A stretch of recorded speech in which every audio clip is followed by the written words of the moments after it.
El cielo sobre Madrid sangraba en tonos anaranjados. Cuando Alejandro encontró la carta, sus dedos temblaron al reconocer aquella caligrafía estilizada, la misma que había dejado de ver hace 5 años.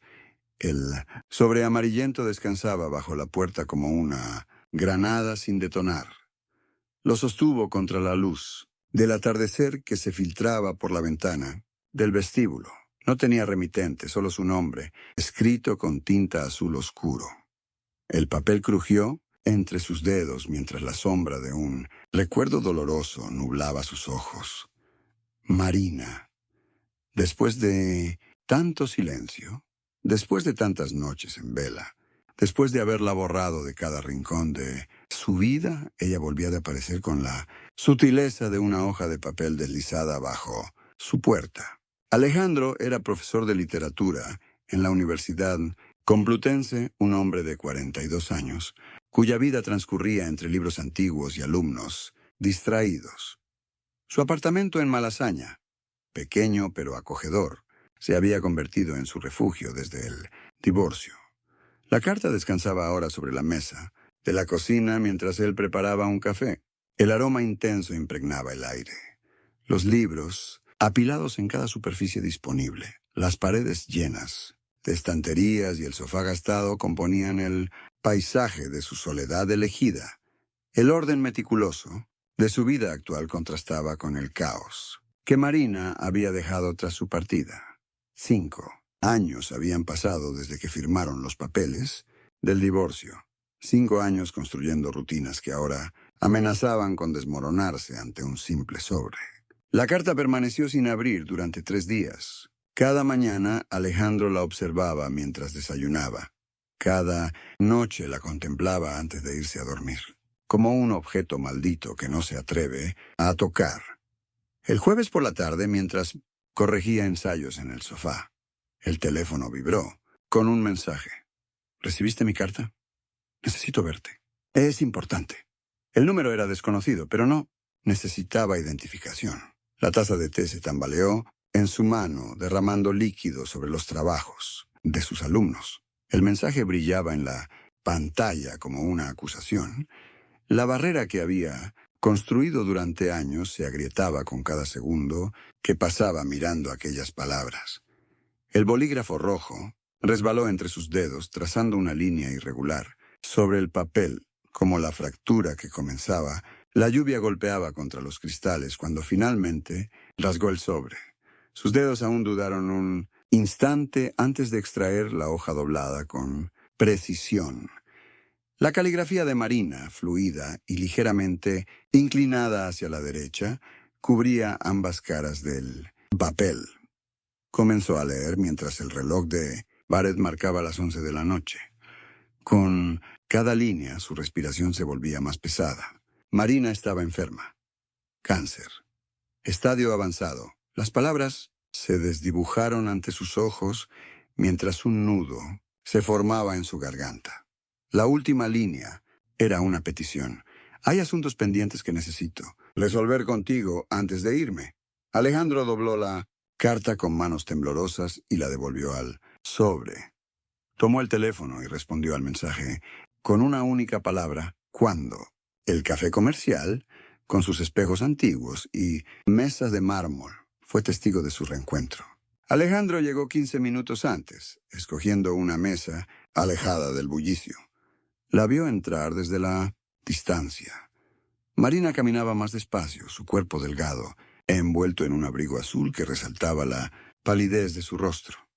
El cabello, antes largo, y castaño, ahora corto y con algunas canas prematuras. Sus ojos, sin embargo, conservaban ese brillo intenso que lo había cautivado hace 20 años. Se puso de pie cuando ella se acercó. Un silencio incómodo flotó entre ambos mientras se observaban, reconociéndose en la versión actual del otro. Marina se sentó frente a él, colocando un sobremanila sobre la mesa.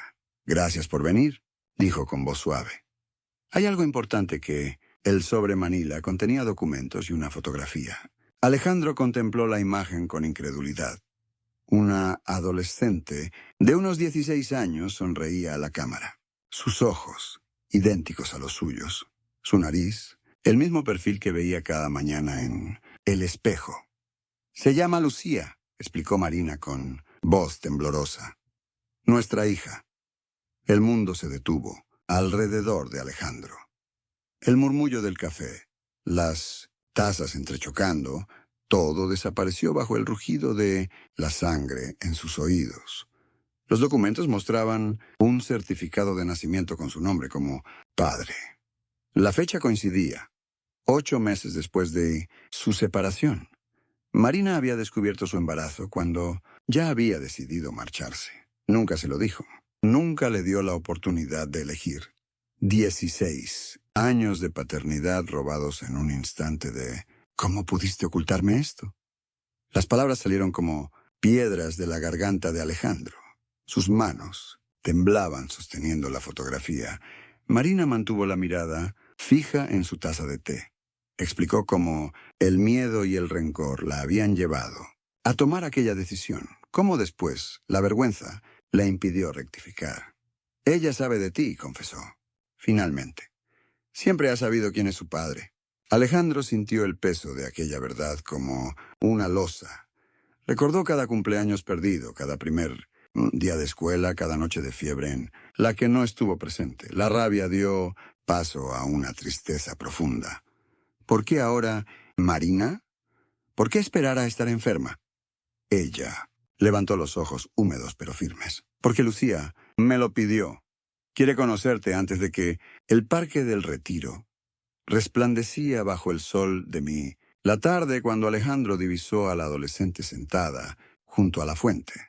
Había memorizado su rostro a través de las fotos que Marina le entregó. Lucía leía un libro, ajena a su presencia, con la concentración absoluta que él mismo experimentaba al sumergirse en una lectura. Se acercó con pasos inseguros. Al notar su sombra, ella levantó la vista. El reconocimiento fue inmediato, como mirarse en un espejo que reflejara una versión joven y femenina de sí mismo. «Hola, Lucía», dijo con voz ronca. Ella cerró el libro despacio, marcando la página con un dedo. «Hola, papá», respondió, con una voz que sonaba extrañamente familiar. El tiempo robado no podría recuperarse, pero tal vez, pensó Alejandro, aún quedaba espacio para construir algo nuevo entre las ruinas del pasado. Las semanas siguientes transcurrieron en un delicado baile de encuentros breves y conversaciones cautelosas. Alejandro descubrió que Lucía había heredado su pasión por la literatura y la música clásica. Los martes se reunían en la biblioteca para intercambiar libros, estableciendo una rutina que ambos respetaban con fervor casi religioso. Marina empeoraba.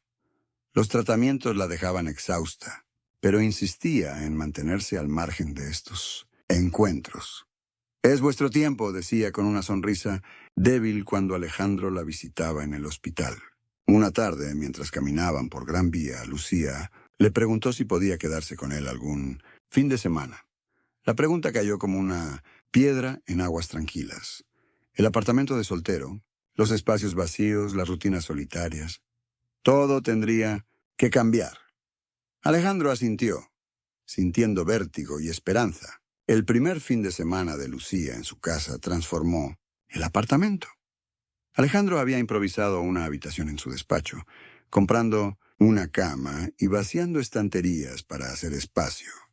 La vio acomodar sus cosas con meticulosa precisión, colocando libros y pequeños objetos en patrones que le resultaban extrañamente familiares. Por la noche, mientras preparaban la cena juntos, el silencio inicial dio paso a preguntas y respuestas que tejían el primer borrador de su relación. «¿Siempre supiste de mí?», preguntó finalmente. Ella cortaba verduras con la misma concentración con que leía. «Mamá tenía fotos tuyas. Me contaba historias. A veces te buscaba en internet para ver tus conferencias». La idea de que hubiera estado presente de alguna manera en su vida, aunque él lo ignorara, provocó en Alejandro una mezcla contradictoria de consuelo y dolor. «¿Y nunca quisiste...?» No pudo terminar la pregunta. Lucía lo miró directamente. Mamá dijo que respetaríamos tu decisión de no ser parte de nuestras vidas.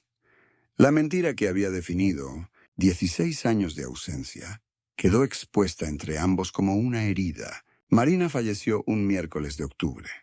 La lluvia caía con fuerza sobre el cementerio, mientras un pequeño grupo se reunía alrededor del féretro.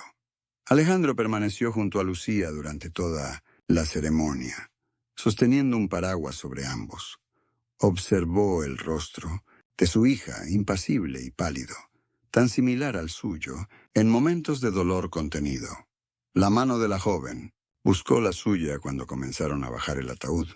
Tras el funeral, en el apartamento silencioso de Marina, ambos se enfrentaron a cajas y recuerdos. Entre los documentos, Alejandro encontró cartas que nunca había recibido, correspondencia que Marina había escrito, pero nunca enviado a lo largo de los años.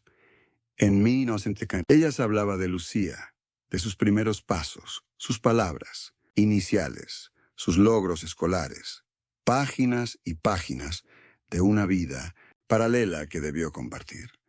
Las lágrimas nublaron su vista mientras pasaba los dedos sobre aquella caligrafía familiar.